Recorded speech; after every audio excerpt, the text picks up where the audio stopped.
Salam, alors on arrive à l'étape de chargement dans notre modélisation. Donc principalement on a deux types de charges, soit des charges permanentes ou bien des surcharges d'exploitation, ce suivant le règlement des TR.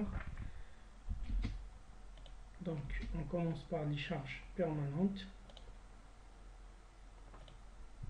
Donc on aura les charges permanentes pour les différents planchers dans notre projet, ainsi que pour les dalles pleines principalement. On aura d'autres charges permanentes que nous allons définir par la suite, par exemple pour les poutres secondaires et d'autres éléments. Mais principalement ce sont les charges permanentes disponibles sur notre projet. Donc on a un plancher terrasse accessible et des étages courants avec une réalisation en corps creux en polystyrène. Nous avons opté pour le polystyrène pour réduire un petit peu la charge de notre plancher. Donc comme nous avons une terrasse accessible, donc on a trouvé les mêmes résultats que pour les étages courants, c'est-à-dire ils auront les mêmes composants, les mêmes couches, donc les mêmes épaisseurs et donc le même poids total du plancher. Ensuite on a des dalles pleines d'épaisseur de 15 cm et des dalles pleines d'épaisseur de 20 cm. Donc on a évidemment un poids ou bien une charge permanente différente selon l'épaisseur de l'élément. Donc sur notre modèle maintenant, pour affecter les charges permanentes, donc on va devoir sélectionner tous les planchers, puisque nous avons tous les planchers qui ont la même charge permanente. Donc il suffit de sélectionner tous les planchers dans mon projet. Donc en allant sur Select by Wall Slab Dig Sections, donc je sélectionne les éléments planchers. Voilà, maintenant que j'ai sélectionné mes éléments planchers, je vais sur Assign, Shell Area Loads, je choisis Uniform, je choisis Load Case Name, je choisis donc la charge permanente G et je donne la valeur de la charge permanente 4,04 kN par mètre carré. Ici, il vaut mieux utiliser l'option Replace Existing Loads, c'est-à-dire remplacer les charges existantes. C'est-à-dire, si j'ai déjà fait un chargement ou bien j'ai fait une erreur quelque part, tout simplement, je vais attribuer cette nouvelle charge et l'ancienne charge ne sera pas prise en compte. Je clique ensuite sur OK. Pour vérifier maintenant l'affectation des charges, ou bien pour afficher les charges revenant au plancher, donc il suffit d'aller sur Display, Show Loads, Shell Area, et vous allez choisir la charge permanente G pour afficher les valeurs de la charge permanente affectée. Pour ce qui est du chargement des dalles pleines, donc j'ai des dalles pleines de 15 cm d'épaisseur qui vont avoir une charge permanente égale à 6,35 kN par mètre carré, et des dalles pleines d'épaisseur de 20 cm qui vont avoir une charge permanente de 7,60 kN sur mètre carré. Donc il suffit de sélectionner donc toutes les dalles pleines d'épaisseur 15 cm et d'effectuer le chargement en même temps. Donc je choisis la charge Q et j'attribue la charge 6,35 kN par mètre carré. Encore une fois, je sélectionne les dalles pleines qui ont une épaisseur de 20 cm, y compris les dalles salle machine et les dalles salle machine des monte-charge aussi, y compris aussi la dalle de 20 cm pour la rampe d'accès. Donc voilà, j'ai effectué la sélection. Il suffit maintenant d'attribuer la charge permanente avec une valeur égale à 7,60.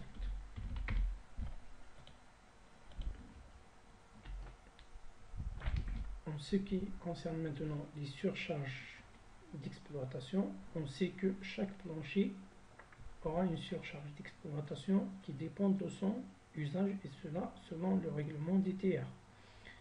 Donc, juste une remarque ici, la surcharge d'exploitation, c'est la surcharge revenant au plancher lui-même, c'est-à-dire la surcharge qui est sur le plancher. C'est-à-dire que, à la différence des architectes, lorsqu'on parle du plancher sous-sol, c'est le plancher qui est sur ou bien au-dessus de l'étage sous-sol. Alors que pour les architectes, ils parlent de plan de sous-sol, c'est-à-dire c'est la base de sous-sol. C'est ce qui compose la base du sous-sol. Nous, on s'intéresse plus au plancher puisqu'on veut savoir les charges qui reviennent au plancher eux-mêmes. C'est-à-dire, l'exemple toujours du sous-sol, il s'agit du plancher du sous-sol et non pas de sa base. Voilà, maintenant pour les surcharges d'exploitation, on va remarquer qu'il y a plusieurs étages qui ont la même exploitation et donc la même attribution de charge, bien de surcharge d'exploitation. Dans ce cas, on peut utiliser une option, celle de désigner plusieurs étages similaires. Donc, avant de cocher cette option des étages similaires, donc nous allons définir d'abord ces étages similaires. Donc, clic bouton droit, Edit Story Data, et vous allez définir ici les étages mètres, c'est-à-dire sur lesquels nous allons effectuer le chargement, et les étages qui vont être similaires à ces étages mètres, c'est-à-dire qui vont suivre le même comportement, c'est-à-dire si j'effectue le chargement sur un étage mètre, les étages similaires vont être chargés en même temps. Donc, on va voir que pour l'étage terrasse, donc on a une seule terrasse inaccessible qui a une surcharge de 1,5, donc je laisse la terrasse comme étant étage mètre. Ensuite, j'aurai l'étage 7 qui est similaire en termes de chargement à l'étage 1. Donc il suffit de désigner l'étage 1 comme étant un étage mètre et de mettre l'étage 7 qui lui est similaire, c'est-à-dire similaire à l'étage 1. Ensuite, j'aurai l'étage 6 ainsi que le rez-de-chaussée et le sous-sol. Donc il suffit de désigner l'un des trois comme étant un étage mètre et les deux autres qui sont similaires à ce dernier. Voilà, moi j'ai choisi le sous-sol comme étage mètre, donc le sixième et le rez-de-chaussée vont être similaires au sous-sol. Bien sûr, toujours on parle en termes de chargement. Maintenant, j'ai encore les étages de 2 jusqu'à 5 qui sont similaires en termes de chargement ou bien de surcharge d'exploitation. Donc, je vais désigner l'étage 2 étant un étage mètre et les autres qui sont similaires à l'étage 2, c'est-à-dire les étages 3, 4 et 5. Voilà, maintenant que j'ai désigné tous les étages similaires, donc je peux travailler avec l'option Similar Stories. Voilà, donc je coche l'option Similar Stories. Donc je commence à partir de la base. Maintenant, je suis à la base de mon projet. En allant sur le plancher de ce sol, la surcharge d'exploitation de ce plancher, c'est 2,50. Il suffit de charger ce plancher. Les deux autres qui lui sont similaires vont être chargés automatiquement. Donc, maintenant, pour sélectionner les planchers, dans ce cas, j'ai plusieurs méthodes. Moi, je préfère effectuer la sélection manuellement, puisque je n'aurai pas à inclure les porte-à-faux dans ce cas, puisqu'ils ont une surcharge d'exploitation différente. Donc, je sélectionne uniquement les planchers à l'intérieur des lignes de construction principales. Voilà. Pour attribuer maintenant la surcharge d'exploitation, vous allez sur Assign, Shell Area Loads, vous choisissez ensuite Uniform et cette fois-ci vous choisissez la surcharge d'exploitation que la valeur c'est 2,50 kN par mètre carré, vous utilisez toujours l'option Replace Existing Load, c'est-à-dire remplacer s'il y a des charges existantes déjà par erreur, ou si j'ai envie de changer la charge existante déjà. Voilà. Et toujours pour afficher les valeurs de charge ou bien de surcharge, vous allez sur Display Show Loads, puisque c'est des charges surfaciques, vous choisissez Shell Area et vous choisissez le type de la charge à afficher. Voilà. Donc, nous allons sur le prochain étage mètre. Donc, pour l'instant, on a surchargé, bien donné les surcharges de ce sol, du rez-de-chaussée et du plancher 6.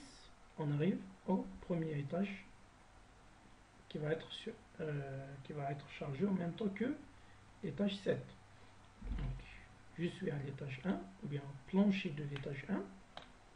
J'effectue la sélection au niveau de ce plancher.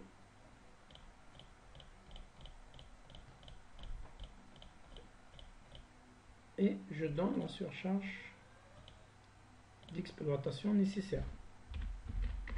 Dans ce cas, c'est 3,50. Toujours, je choisis la surcharge d'exploitation Q.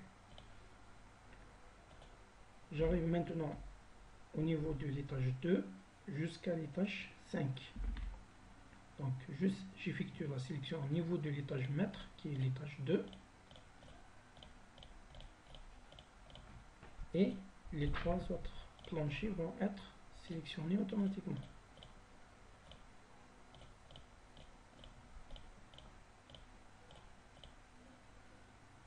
Je vous rappelle que ici, je ne sélectionne pas les planchers des porte-à-faux puisqu'ils vont avoir une surcharge d'exploitation différente. On sait que le DTA attribue une surcharge égale à 3 ou bien 3,50 pour les porte-à-faux.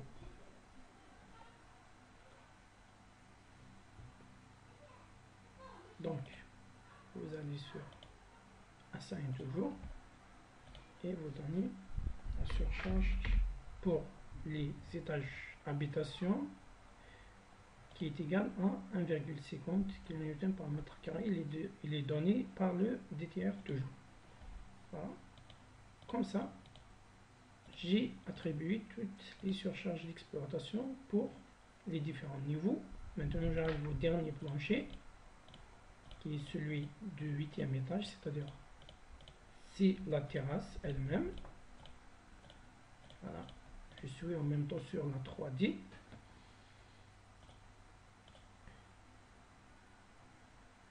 Et pour ce qui est de la terrasse, j'attribue une surcharge d'exploitation égale à 1,5 puisque c'est une terrasse accessible.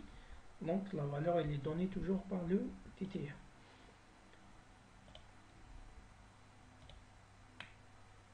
Voilà. Maintenant je passe au chargement des dalles pleines.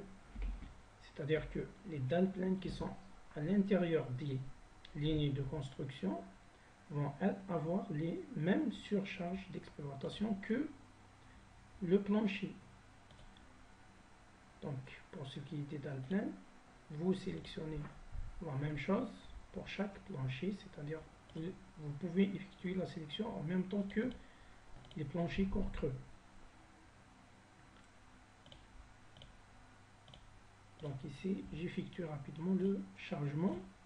Ici, pour la rampe d'accès, il y aura une autre surcharge qu'on va voir par la suite. Donc je sélectionne uniquement les dalles pleines qui sont à l'intérieur des lignes de construction et j'attribue les surcharges. Cette opération, vous pouvez l'effectuer en même temps que le plancher. C'est-à-dire, lorsque vous avez donné les surcharges des planchers, vous pouvez effectuer le chargement des dalles pleines en même temps.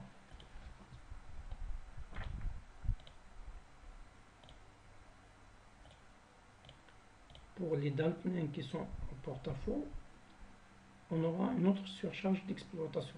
C'est-à-dire pour le moment, c'est uniquement ce qui est à l'intérieur des lignes de construction, c'est-à-dire qui est sur les appuis qui sont des poteaux pour le moment.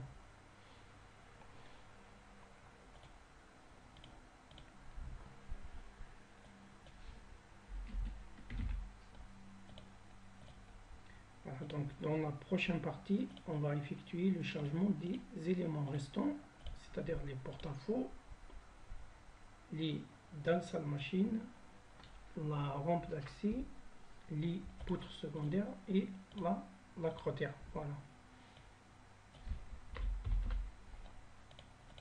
Donc ça sera juste dans la suite. Il y a une remarque, c'est que vous allez avoir des erreurs. Donc, on va voir aussi pourquoi ces avertissements, pourquoi Etaps va donner certains avertissements une fois que vous avez effectué ce chargement, et comment régler ces avertissements par la suite. C'est-à-dire, comme je vous ai appris, à chaque fois il faut effectuer une vérification de votre modèle et faire un enregistrement. Donc nous on va voir dans la prochaine partie donc pourquoi Etaps il va donner certaines erreurs relatives au chargement, notamment des dalles pleines, et comment régler ce problème.